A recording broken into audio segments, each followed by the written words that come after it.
In this segment, we're going to look at the main theme that starts shortly after the song fully kicks in. But before we get into breaking that down, there's a couple of things that I wanted to mention that will help when learning this song and help you with practice in general. The first thing is to use a footstool to elevate your left foot and sit with the guitar in a more classical style position like how I'm sat now.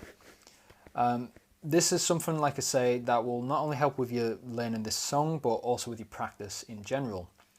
And the reason for this is that it's not only conducive to improving and maintaining good posture, but it also allows you to get much better access to the entirety of the fretboard, which is great for more technically demanding music and large stretches like what we see in the main riff in this song.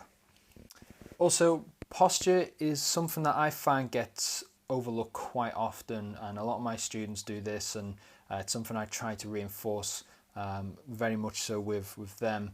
But it's an important part of being able to play well, and if you sit practicing for long periods of time, it's something you should really take into consideration, especially in the long term and to avoid sort of back problems in later life.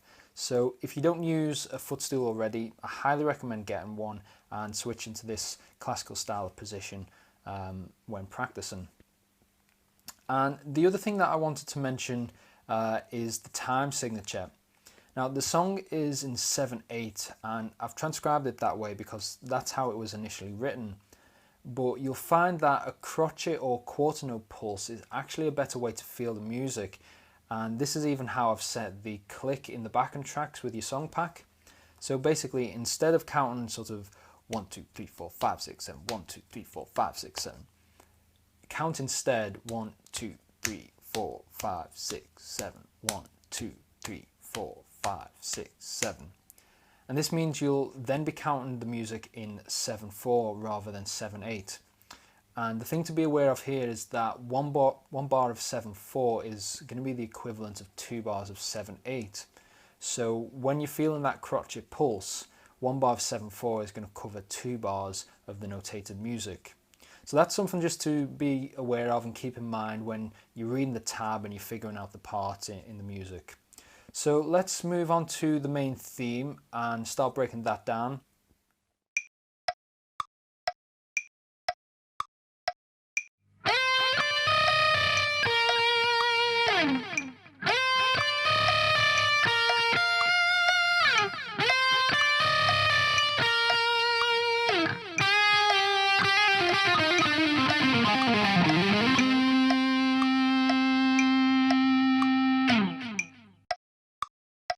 So the first feature of this theme that I want to mention is the sliding in and out of the phrases. This is a very particular feature across the whole song, and it gives the lead parts, I think, a nice sense of articulation. So really pay attention to these slides and give nice long slides in and out of each phrase like this.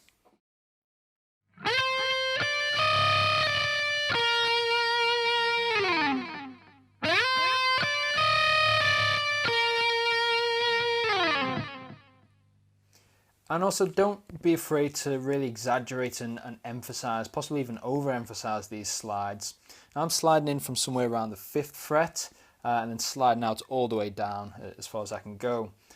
So try whatever works best for you, but like I say, don't be afraid to sort of really emphasize these slides because it really does give a nice sense of articulation and a nice sense of completion and introduction, and I should say introduction then completion to each of the phrases. So another feature that I want to talk about in the main theme is something that's mirrored in the riff underneath, and it's this sort of dissonant ringing out of 2 semitones together.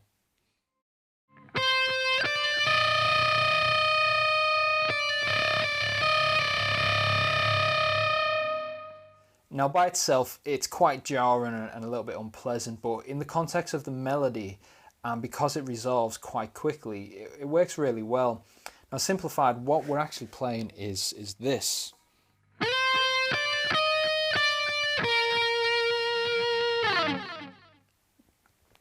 But by playing it in the original way instead, it just adds a little bit more interest and a little bit more nuance to the melody rather than, you know, simply walking up and down the scale. So make sure when you're playing this that you're getting a nice amount of clearance between your forefinger and the first string, just to ensure that the two notes are ringing out together and that your fourth finger is not resting on the first string and causing that note to be sort of blocked like this. So you want to try and avoid that. So make sure you've got a nice amount of clearance between that forefinger and the first string. So then we come to the descending run at the end of the main theme. Now, to start with, it's quite straightforward with a semitone bend and release on the 10th fret, followed by a sort of semiquaver or 16th note pattern that moves down the scale. I'll just recap that for you now.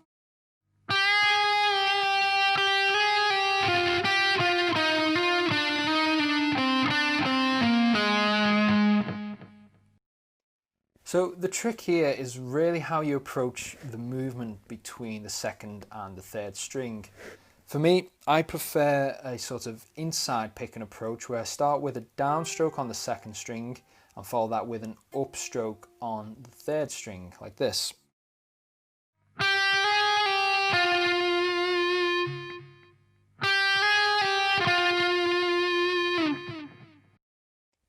But some people might prefer a sort of outside picking approach where you would start with a downstroke or possibly even an upstroke on the second string, and then during the hammer-on pull-off sequence, move the pick over the third string and then come down on the third string with a downstroke like this.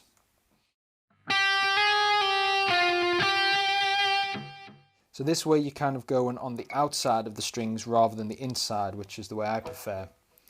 Now here there's no real right or wrong way, it just depends on what feels more natural.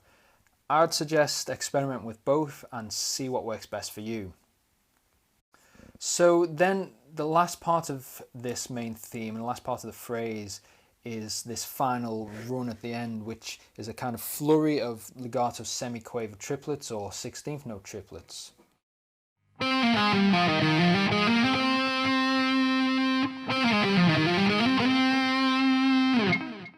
So that kind of thing. For this, we're going to look at exercise 2 in the additional exercise folder, that's in your song pack. And in this exercise, we start with a crotchet or quarter note triplet feel. We start with these really because it's going to really help you focus on getting each note sounding nice and clear and nice and smooth and even. So starting from the 12th fret, what we do is we pick on the 12th fret, on the 4th string that is, and pull off to the 10th, then to the 8th. Then we follow the same pattern on the 5th string, going 12, 10, 8. Then we reverse exactly what we just did by picking the 8th note on the 8th fret on the 5th string, hammering onto the 10th, then the 12th. Follow that by the same pattern again on the 4th string. And then we end with a slide up to the 12th fret with the first finger, essentially playing the last note twice. So let's hear how that sounds as crotchet triplets with the first part of that exercise.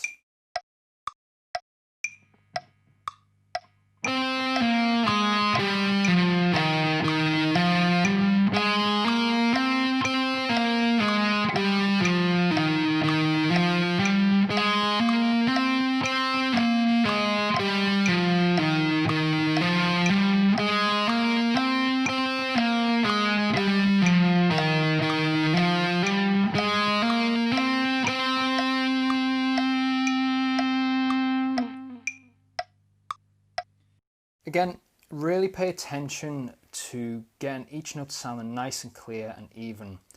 Once you're comfortable with the pattern and confident everything is sounding nice and smooth, move on to the quaver or 8th note triplet version. One thing as well that's worth pointing out and paying close attention to is the pick and direction indicators that you'll see on the first note of each group of triplets. Now you'll notice that they follow a more sort of economy style picking rather than alternate picking, where we have kind of 2 consecutive upstrokes followed by 2 consecutive downstrokes. Now, I've transcribed this specifically like this because I found employing this style of picking really helps to make the transition from one string to another much easier, especially when you get to the full speed version. It also requires a lot less movement with the right hand than alternate picking would, and the less we have to do, obviously, the better. So if you're not used to this style of picking, I do suggest trying it and persevering with it. It may feel strange at first, but just keep going with it and it will pay off.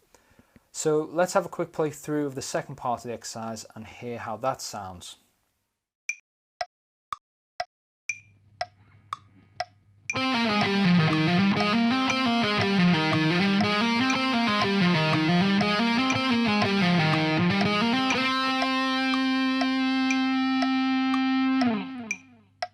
So once you're playing this nice and comfortably and the right hand is feeling natural with the picking pattern, move on to the semi-quaver or 16th note triplet exercise, and after you've progressed onto these, you'll then really start to reap the benefits of this exercise in terms of your left hand strength. One thing I always suggest with this exercise is trying to apply these 3 note per string scale patterns to any 3 note per string scale that you know, particularly towards the lower end of the fretboard and on the lower strings, and you'll really get a good left hand workout with that. Also, don't forget that you don't have to stick to the tempo indicated on the tab. You can slow it down or speed it up as you see fit. What I suggest is knocking about 10 or 20 beats per minute off the tempo and building up gradually in increments of 2 beats per minute at a time. That's what I do when I approach this kind of thing. This is also actually, incidentally, a great way to help you measure your progress, measure how many beats per minute you're able to increase by, so keep that in mind as you're practicing this.